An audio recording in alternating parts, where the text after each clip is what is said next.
Let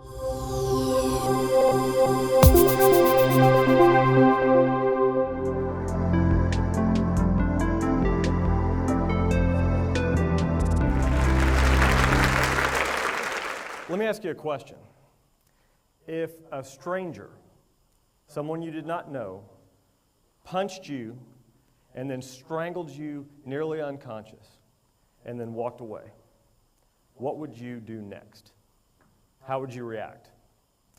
I asked that question to jury panels during jury selection of trials sometimes, and one time I asked it, and an older woman said, right here in the front row, looked at me and said, well, I would cry. And I thought, well, shoot, that's maybe the best answer I've ever heard to that question. But after you cry, what would you do next? And I think most of us would take out our phones and we would call 911 and report the attack to police. And we would do so with the hope and the expectation that the police would go find that person that attacked us, arrest them, and prosecute them. I doubt that any of us would call the police and then when they get there, lie to them about what happened or try to conceal evidence of what happened in an attempt to protect the stranger that attacked us, because that would be irrational. That would be unreasonable. But let me ask you a couple of different questions. What if the person that attacked you was not a stranger? What if it was a member of your family? Someone you loved? Would that change how you react or how eager you are to report that to authorities? What if you believed that if anything bad happened to your attacker, you might not be able to pay your mortgage or provide for your children? What if you believed that if you cooperated with authorities, you might be killed or your children could be harmed? If any of you think about those circumstances and you think that you would react differently or you would hesitate to cooperate with authorities if they came or even call them in the first place, I doubt that you consider yourselves unintelligent or irrational. But if you put all of those factors together, you start to get a glimpse at the world in which victims of domestic violence live every single day. And it is precisely that, unintelligent and irrational, that victims of domestic violence are often dismissed as in our culture. Let me give you an example. How many times have we heard the question of victims of domestic violence, why didn't she just leave? What's wrong with her that she would stay with a man that abuses her? We hear that all the time, don't we? And it's an easy judgment to make because from most of our perspectives, the act of staying with someone who abuses us, who is dangerous to us, who tortures us, who physically harms us, and even trying to protect them makes no sense. It's irrational from most of our perspectives. And so we fall into the trap of judging victims. I've been guilty of it myself. I remember fairly early in my career I had a case where a guy set his wife on fire. And I was prosecuting that case, and I met with the victim months after the attack. She was horribly, permanently injured over nothing because she spent money without his permission, and he got mad. And when I met with this victim, still scarred and bandaged, she begged me to drop charges, to not prosecute her husband who had almost killed her. And she explained to me that throughout their marriage, he had been violent, he had been abusive, but then she explained it had never been this bad, obviously. And now that he had hurt her this bad, she explained that now he gets it. Now he understands and he has apologized and he assures me that this will never happen again. And so she would like me to go ahead and let him go and drop charges. And as I met with this woman, I found myself getting angry, is really the only word that applies. But not angry at the guy that set his wife on fire. Angry at the victim. Because from where I sat, her choices and her behavior were irrational. It seemed crazy to me. Frankly, it seemed stupid to me. Now, an important point is I didn't need her cooperation to go forward on that case. As a prosecutor, I can go wherever the facts and evidence allow me to go. I don't need a victim's cooperation to prosecute a domestic violence case any more most of the time than I need a victim's cooperation to prosecute a murder. I've been doing this job 17 years. I still have never had the murder case where the victim of murder came into court and testified for me about what happened. I don't need it on those cases, and most of the time, I don't need it on a domestic violence case. There's lots of ways to do it. That's just a choice that I have to make. But in this case, I made the wrong choice because I judged the victim. I was so frustrated with her behavior. And you know what I did with that guy that set his wife on fire? I gave him probation.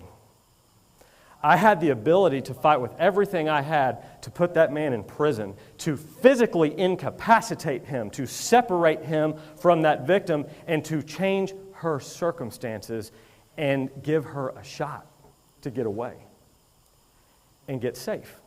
But instead what I did was I sent him right back into that home and right back into that relationship because I was frustrated with her. And it was the wrong decision, and I knew it immediately. And I started thinking really about what led me to make that wrong decision. And I realized very quickly that the mistake I made was substituting my own perspective for that of the domestic violence victim. Because like I said, from my perspective, her choices, her actions made no sense. But when I thought about it from her perspective, it changed everything. So let's look at that question of why doesn't she just leave, but not from our own perspective in the cheap seats as people who are not in abusive relationships, but from the perspective of a woman who is in an abusive relationship. And I say woman and she and her because statistically, the vast majority of domestic violence victims are women and the vast majority of perpetrators are men. So as we talk about this, I'm going to generalize some.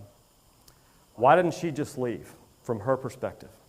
Well, consider first, what would she be walking away from? Violence? Maybe. But what else? Love.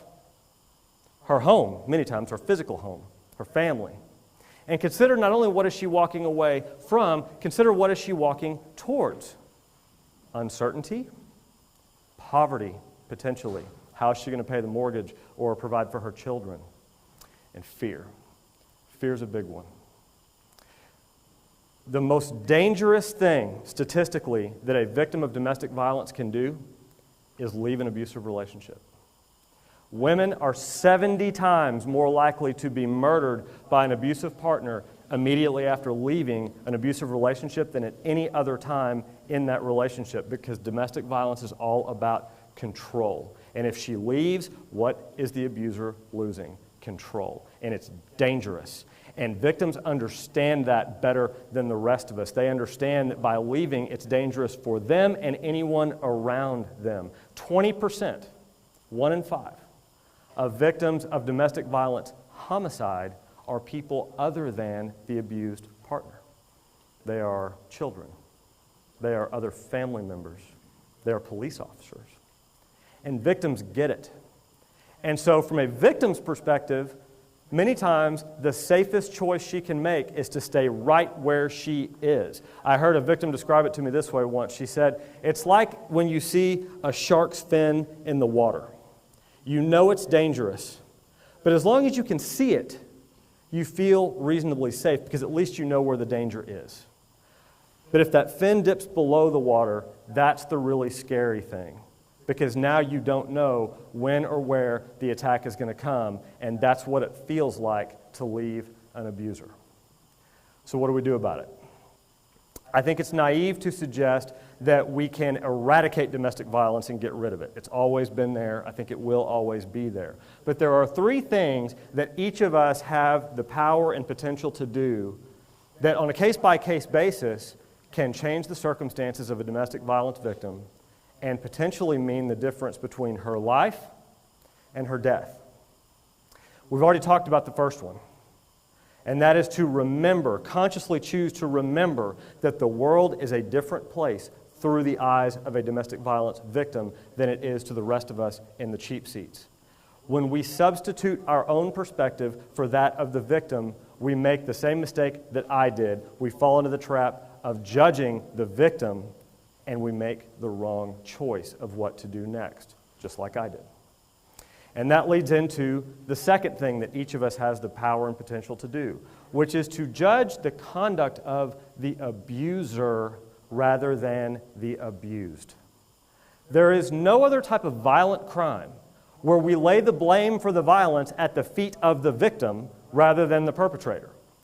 We do not blame a bank manager when he gets robbed for saying, well, if he hadn't had all that money in the bank, this wouldn't have happened. Nor should we do that with victims of domestic violence. But when we ask that question, why doesn't she just leave? What's wrong with her? That's exactly what we're doing.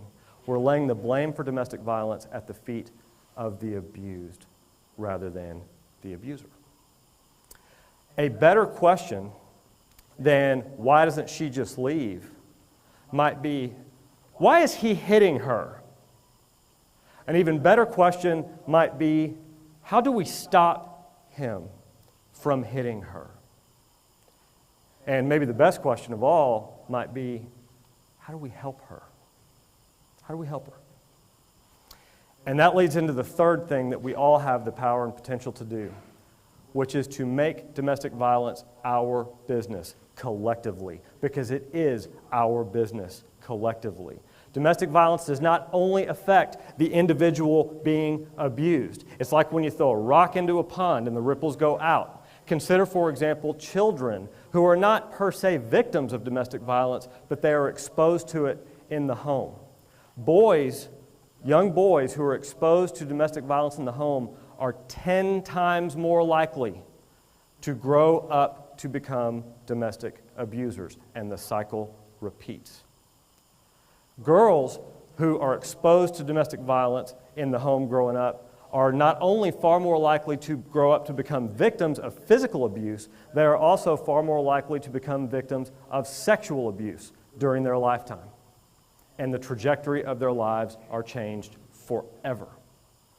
But each of us, when we encounter domestic violence, whether it's in our personal lives, with a family member, a friend, or a coworker, we have the ability to help, whether it's by offering a safe place to go, offering financial support, or simply letting someone know that we're there for them and we care.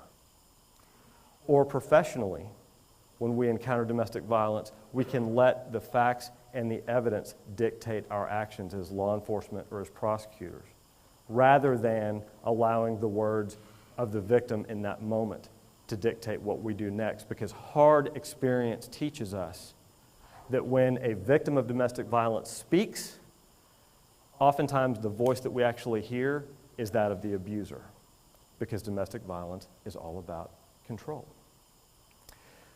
But if each of us makes a conscious choice to do those things, if we make a conscious choice when we encounter domestic violence to not shrug our shoulders and say, well, it's none of my business, and if we remember and choose to do those three things whenever and wherever we encounter domestic violence, then each of us has the potential and has the ability to help a domestic violence victim become a domestic violence survivor. Thank you.